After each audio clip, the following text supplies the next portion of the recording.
صاحب، اور یہ ایسی دستاویز ہے جو قوم قریش کے لیے 1000 سال تک یاد رکھی جائے گی۔ قوم کو تبدیل نہیں کیا جا سکتا، پیشے کو تبدیل کیا جا سکتا ہے پیشہ۔ بات آئی نسب پر، تو اسلام نے تو کہیں بھی نسب پر فخر کرنے کے لیے نہیں کہا ہے کہ ہمارا جو قبیلہ جمنا کے آر پار آباد تھا تو وہ عرب سے کیسے ہندوستان پہنچا۔ جمیعت القریش پاکستان جو مرج وجود میں آئی 1969 میں، ظاہر اس سے پہلے وہ ہندوستان میں قائم ہو چکی تھی کہ ہمارا تسلسل فہر بن مالک جو کہ المعروف قریش کے نام سے تھے، تو کس طرح سے ہمارا تعلق ان سے تھا۔ 18 سے 20 سال کا عرصہ اس تحقیق پر میں نے صرف کیا ہے۔ آپ نے بڑی اچھی بات کی، حسب نسب پر کام کرنا بہت مشکل کام ہے۔ تقریباً 50 شہر اور دیہاتوں کے میں نے وزٹ کیے ہیں، وہاں بزرگ لوگوں کے انٹرویو بھی کیے ہیں کہ ہم قریشی ہیں اور قریشی ہی باور کرانا چاہ رہے ہیں۔ 1927 کا جو پہلا اجلاس ہوا تھا جمیعت القریش ہند کا، لوگوں نے کتابیں لکھی لیکن انہوں نے آسان راستہ اختیار کیا۔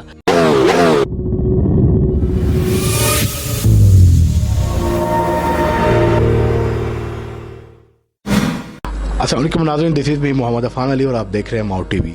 ناظرین، ہمارا آج کا پروگرام بہت اہمیت کا حامل ہے کیونکہ ہمارے آج کے پروگرام کی جو پرسنالٹی ہیں وہ کسی تعارف کی محتاج نہیں۔ آپ انتہائی محترم شاکر محمد اسلم قریشی ہیں اور آپ چیف آرگنائزر ہیں، آپ چیئرمین ہیں جمیعت القریش پاکستان کے۔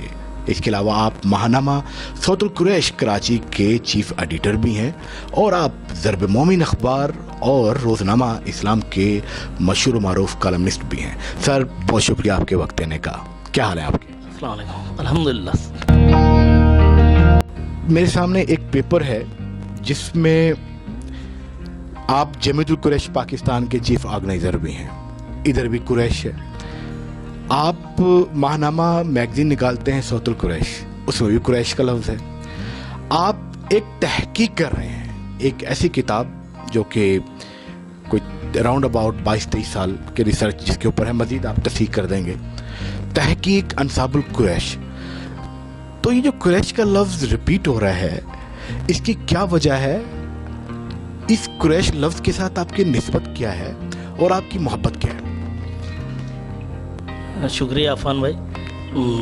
قریش اصل میں ہمارا حسب نسب ہے، جو ہمارا تعلق ہے، سلسلہ ہے، وہ قریش قبیلے سے ہے، فہر بن مالک جن کا لقب تھا قریش، اور اسی نسبت سے تو یہ ایک محبت ہے کہ ہم اپنے قبیلے سے لگاؤ رکھیں اور اس کی جو اچھائیاں ہیں وہ اجاگر کریں، اور اپنی قوم کو جو ہندوستان اور پاکستان میں پھیلی ہوئی ہے، لہذا اب ہم پارٹیشن ہو چکا ہے تو پاکستان میں ہیں، تو ہم یہ چاہتے ہیں کہ جس کی بنیاد جمیعت القریش پاکستان ہند کے نام سے ہندوستان میں رکھی گئی تھی 1927 میں، تو اس کام کو جو ہمارے بزرگوں نے 1969 میں احمد پور شرقیہ سے شروع کیا تھا، اب یہ ذمہ داری ہیں وہ سمجھتے ہیں۔ مطلب ہم کہہ سکتے ہیں کہ 1969 آپ نے کہا ہے، تو ہم کہہ سکتے ہیں کہ پورے سب کنٹیننٹ میں احمد پور شرقیہ کو اہمیت حاصل ہے کہ جو اسٹارٹ یہاں سے ہو رہے ہیں؟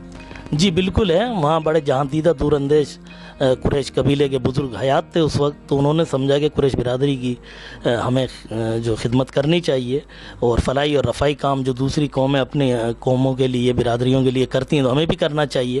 تو وہاں کچھ بزرگ جو قوم کی خدمت کرنا چاہ رہے تھے، تو انہوں نے 1969 میں اس چیز کا آغاز کیا۔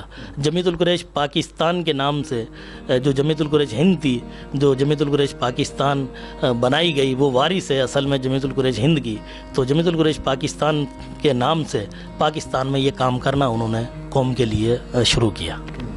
آپ چیف آرگنائزر ہیں، چیئرمین ہیں جمیعت القریش پاکستان کے، ان کی ذمہ داریوں کو کس نظر سے دیکھتے ہیں اور ان کے اپ کمنگ اغراض و مقاصد کیا ہیں؟ دیکھیں، یہ بہت بڑی ذمہ داری ہے۔ چیئرمین کسی بھی فلاحی یا رفائی ادارے کا یا کسی سیاسی جماعت کا ہونا ایک بہت بڑی آنر کی بھی بات ہے اور بہت بڑی ذمہ داری بھی ہے۔ میں یہ سمجھتا ہوں اگر بزرگوں نے یہ چیز مجھ میں کچھ دیکھی ہے اور مجھ پر یہ ذمہ داری ڈالی ہے تو میں اس کو نبھانے میں کسی حد تک انشاءاللہ تعالی کامیاب ہوں گا۔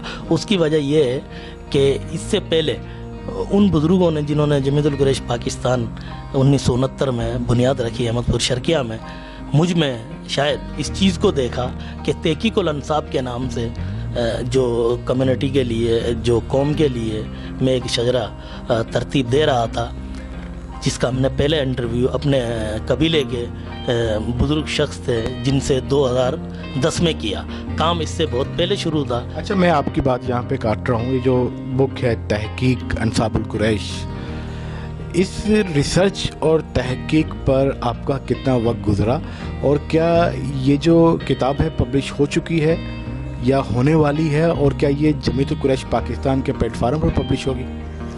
جی بالکل، یہ جمعیت القریش پاکستان کے پلیٹ فارم سے ہی پبلش ہوگی۔ ابھی یہ کتاب پبلش نہیں ہوئی ہے، لیکن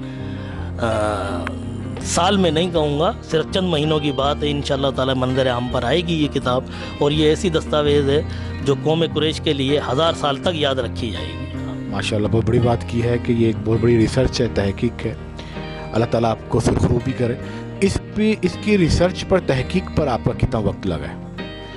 تقریباً 18 سے 20 سال کا عرصہ اس تحقیق پر میں نے صرف کیا ہے، اور پاکستان کے تقریباً پنجاب اور سندھ کے، جہاں ہماری قوم بڑی اکثریت میں آباد ہے، 240 سے تقریباً 50 شہر اور دیہاتوں کے میں نے وزٹ کیے ہیں، وہاں بزرگ لوگوں کے انٹرویو بھی کیے ہیں، اور کتاب لکھنے کا مقصد یہ تھا کہ ہم قریشی ہیں اور قریشی ہی باور کرانا چاہ رہے ہیں۔ کچھ لوگ ہمارے ہاں 1927 کا جو پہلا اجلاس ہوا تھا جمعیت القریش ہند کا، اس کے تناظر میں ایک انہوں نے کتاب وہاں کسی صاحب نے لکھی جس سے ہماری قوم مطمئن نہیں تھی۔ میں اس پہ زیادہ بات نہیں کروں گا۔ کتاب کا نام تھا تاریخ الشیوخ۔ وہ ان کی محبت تھی قوم کے لیے کہ انہوں نے وہ عمارت تیار کی، لیکن اس عمارت میں جو بنیادی اینٹ تھی وہ غلط لگی، اسی کو سدھارنے کیا مطلب اس بنیادی اینٹ سے ہم کیا کنسیڈر کر سکتے ہیں، کیا سمجھیں؟ آپ یہ سمجھ سکتے ہیں کہ اس وقت ریسرچ کے، تحقیق کے وسائل محدود تھے، لائبریری نہیں تھی، انٹرنیٹ کا دور نہیں تو آپ نے کیا ٹولز استعمال کی اس ریسرچ کو کرنے کے لیے؟ کوئی سروے کیے، ملاقاتیں کی، اور جو دلیلیں تھے، جو حوالہ جات تھے، وہ کس طرح سے کمپائل کیے؟ جی، مختلف لائبریریوں سے جا کے مختلف انصاب پر لکھنے والے لوگوں کی کتابیں پڑھنے سے، اور جو کچھ کتابیں ہندوستان میں لکھی گئی تھیں، قاضی اطہر مبارک پوری صاحب ہیں، سلیمان ندوی رحمۃ اللہ علیہ صاحب ہیں، اور ابن خلدون ہیں، ان چیزوں سے ہم نے یہ چیزیں حاصل کیں۔ مولوی ذکا اللہ صاحب کی تاریخ ہند ہے، بڑی مشہور کتاب ہے، اور تقریباً سبھی نے اس کو اپنے کوٹ کیا ہے۔ ان کتابوں سے ہم نے پھر یہ مدد حاصل کی کہ ہمارا جو قبیلہ جمنا کے آر پار آباد تھا، تو وہ عرب سے کیسے ہندوستان پہنچا، اور جمنا کے آر پار جا کر انہوں نے کیسے بود و باش اختیار کی، وہاں سے پھر جب پارٹیشن ہوا تو پاکستان کیسے آئے۔ اچھا، ایسا بھی سننے میں آ رہا ہے کہ انڈیا میں بھی کچھ کتابیں سامنے آئی ہیں، تو یہ کتاب دیگر کتابوں سے کس طرح سے مختلف ہوگی؟ پہلی چیز تو یہ، اور دوسرا، اس کتاب کی کیا ایسی انفرادیت ہے جو آپ سمجھتے ہیں کہ یس، یہ ایک ایسی چیز ہے جو دیگر اور شجرہ نسب کی جو کتابیں ہیں ان میں نہیں ملتی؟ خاص طور پہ تحقیق انصاب القریش جو کتاب ہے، تحقیق ایک محنت طلب کام ہے۔ تحقیق کا مطلب سبھی جانتے ہیں، کھوج، کسی چیز کی کھوج میں لگنا اور اس کو چھان پھٹک، اس کا نام تحقیق ہے، اور اس مراحل سے گزرنا ایک مشکل کام ہے۔ لوگوں نے کتابیں لکھی، لیکن انہوں نے آسان راستہ اختیار کیا اور کتابیں لکھی، اس میں ان کی قوم کے لیے محبت بھی تھی، لیکن وہ اس چیز کو پروف نہیں کر سکے کہ ہمارا تسلسل فہر بن مالک جو کہ المعروف قریش کے نام سے تھے، تو کس طرح سے ہمارا تعلق ان سے تھا۔ تو یہی چیز میں سمجھتا ہوں کہ احساس کمتری کا قوم میں شکار ہوئی، اور اسی چیز کو مکمل کرنے کے لیے بس پھر اللہ پاک نے ہم سے اور میرے ساتھ جو میرے دوست ہیں ان سے یہ کام لیا، تو ہماری توجہ پوری کی پوری کہ اپنے قوم کے شجرے کے لیے جو پاکستان میں بکھرے ہوئے تھے لوگ، اس طرح مبذول ہوئی کہ ہم نے چاہا کہ کیوں نہ قوم کے لیے ایسی دستاویز دی جائے جسے قوم تا دیر تا حیات، بلکہ میں یوں کہوں گا جیسے میں پہلے کہہ چکا ہوں، 1000 سال تک یاد رکھیں۔ آپ چیف ایڈیٹر بھی ہیں اور کالم نگار بھی ہیں، حسب نسب پر بات کرنا اور اس پر تحقیق کرنا، کیا یہ کوئی آسان کام ہے، مشکل کام ہے، پیچیدہ کام ہے؟ اور جو نئے آنے والے لکھاری ہیں ان کو خاص کر کن چیزوں کو سامنے رکھنا چاہیے؟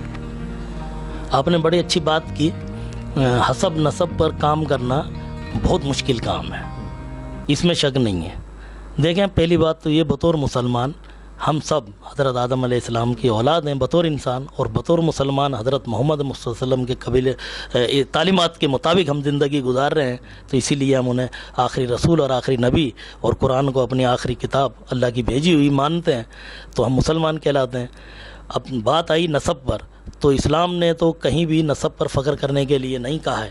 سورہ آل حجرات میں جیسے اللہ پاک فرماتے ہیں کہ ہم نے قوم اور قبیلے بنائے شناخت کے لیے، فضیلت اس شخص کو حاصل ہے جس کے پاس تقوی ہے. لیکن حدیث مبارکہ میں یہ آتا ہے کہ نسب کا علم حاصل کرو تاکہ تم صلہ رحمی کر سکو. جس طرح سے بطور مسلمان ہم پر جو فرائض ہیں، جیسے نماز کا پڑھنا فرائض میں شامل ہے، اسی طرح سے صاحب نصاب پر حج فرض ہے. تو روزے کے مہینے جب آتے ہیں، ماہ رمضان جب آتا ہے تو روزہ رکھنا ہم پر فرض ہے. تو روزوں میں جو عموماً ایک سلسلہ بنا ہوا ہے جو کہ زکوٰۃ سے تعلق رکھتا ہے، زکوٰۃ جو کہ اسلام کا ایک بنیادی رکن ہے اور وہ فرض ہے صاحب نصاب پر. تو جب ہم صلہ رحمی کے اصول سے واقف ہوں گے، جب ہم صلہ رحمی سے واقف ہوں گے، جب ہم اپنے رشتہ داروں سے واقف ہوں گے، تو ہم زکوٰۃ کی جو تقسیم ہے، جو اسلام کا بنیادی رکن بھی ہے اور فرائض میں شامل ہے، تو اس کی تقسیم ہم صحیح کر سکیں گے. اور یہ جو عمل ہمارا ہوگا یہ اللہ پاک کی نظر میں زیادہ مقبول ہوگا. اس لیے ہمیں سب کا علم حاصل کرنا چاہیے. اس میں کوئی ممانعت نہیں ہے، فخر کرنے پر منع ہے، لیکن سب کا علم حاصل کرنے میں کوئی برائی نہیں. اچھا، میرا نا آپ سے آخری سوال ہوگا، لیکن یہ بڑا اہمیت کا حامل بھی ہے، اور میں چاہوں گا کہ آپ سننے والوں کو بھی کچھ ایسا جواب دیں کہ ان کے ذہنوں میں بھی بیٹھ سکے. یہ شاید ہماری سب کنٹیننٹ کا ایشو ہے کہ ہم لوگوں کو ان کے مختلف پیشوں کے حوالے سے جانتے ہیں. کوئی جوتے گانٹھ رہا ہے تو ہم اس کو موچی کہتے ہیں، کوئی اور کام کر رہا ہے ہم اس کو کپڑے والا کہتے ہیں، کوئی گوشت کا کام کرتا ہے. تو ایسے میں جب آپ ان پیشوں کے ناموں سے لوگوں کو بلاتے ہیں اور جب وہ اپنا حسب نسب اپنا قریش کے ساتھ دوسروں کے ساتھ بتاتے ہیں، تو ایک کیٹیگری ایسی بھی ہے لوگوں کی جو یہ ماننے کو تیار نہیں ہے. دوسری طرف ایسے بھی لوگ ہیں جو واقعتاً نہیں ہیں، سید نہیں ہے، برادری سے نہیں، لیکن وہ اپنے آپ کو کنسیڈر کرتے ہیں. تو اس چیز کے کنفلکٹ سے کس طرح سے نکلا جا سکتا ہے اور کنسیپچول کلیئرٹی کس طرح سے آ سکتی ہے؟ بطور مسلمان ہمیں اس چیز کو سمجھنے کے لیے کسوٹی کے طور پہ اس حدیث کو لے لینا چاہیے. بخاری شریف کی یہ حدیث ہے، تمام ائمہ کرام علماء کرام کے نزدیک اتھینٹک ہے. جس نے اپنے حسب نسب کو تبدیل کیا وہ ہم میں سے نہیں ہے. اب دوسرا سوال آپ کا کہ لوگوں کو پیشوں کے اعتبار سے پکارا جاتا ہے، پہچانا جاتا ہے. دیکھیں، پیشہ ایک ایسی چیز ہے، آج جس پیشے سے میں وابستہ ہوں، اگر اس سے میرے گھر میں خوشحالی نہیں آئے گی، میرے گھر میں گزر اوقات صحیح طریقے سے نہیں ہوگی، لا محالہ میں دوسرے پیشے کی طرف جاؤں گا. قوم کو تبدیل نہیں کیا جا سکتا، پیشے کو تبدیل کیا جا سکتا ہے. پیشہ حبیب اللہ ہے، انبیاء کرام نے بھی پیشہ کیا ہے، صحابہ کرام نے بھی پیشہ اختیار کیا ہے، اور تابع کرام نے بھی کیا ہے، اور ہمارے بزرگوں نے بھی پیشہ اختیار کیا. پیشہ ایک الگ چیز ہے. پیشہ اور قوم میں فرق ہے. قوم نسب سے ہے، پیشہ محنت سے ہے. تو پیشے کو تبدیل کیا جا سکتا ہے، قوم کو کوئی تبدیل نہیں کر سکتا، اور قوم تبدیل ہو نہیں سکتی. یہی وجہ ہے نسب میں اور پیشے میں جو فرق ہے. شاکر سمکر صاحب، آپ کے ایک تو وقت دینے کا بہت شکریہ، آپ نے وقت نکالا، باؤ ٹی وی کو ٹائم دیا. میں پھر سے تھوڑا سا ریپیٹ کرنا چاہوں گا، جمعیت القریش کے حوالے سے آپ خود مینٹلی کتنے کلیئر ہیں، اور آپ کیا سمجھتے ہیں کہ جمعیت القریش جو ہے یہ آگے کچھ ایسا کرنے والی ہے جو نہ صرف پاکستان کے لیے بلکہ دنیا بھر کے لیے ایک مورل ہوگا؟ دیکھیں، پہلی بات تو یہ، جمعیت القریش پاکستان جو مرج وجود میں آئی 1969 میں، ظاہر اس سے پہلے وہ ہندوستان میں قائم ہو چکی تھی. تو ہمارے ہاں آج بھی پرانے رسم و رواج جو رائج ہیں کہ ہماری کمیونٹی کے لوگ آپس میں ہی شادیاں کرتے ہیں، تو اور مالی پوزیشن اگر کسی کی کمزور ہوتی ہے تو اسے اٹھانے کی بھی کوشش کرتے ہیں، اور اس چیز پر بھی فخر کرتے ہیں کہ ہم قریشی ہیں، اور بہت سے پیشوں سے وابستہ لوگ ہیں. تو میں یہ سمجھتا ہوں کہ جمعیت القریش پاکستان ایک فلاحی اور رفاہی ادارہ ہے. وہ اپنی قوم کی ترقی کے لیے،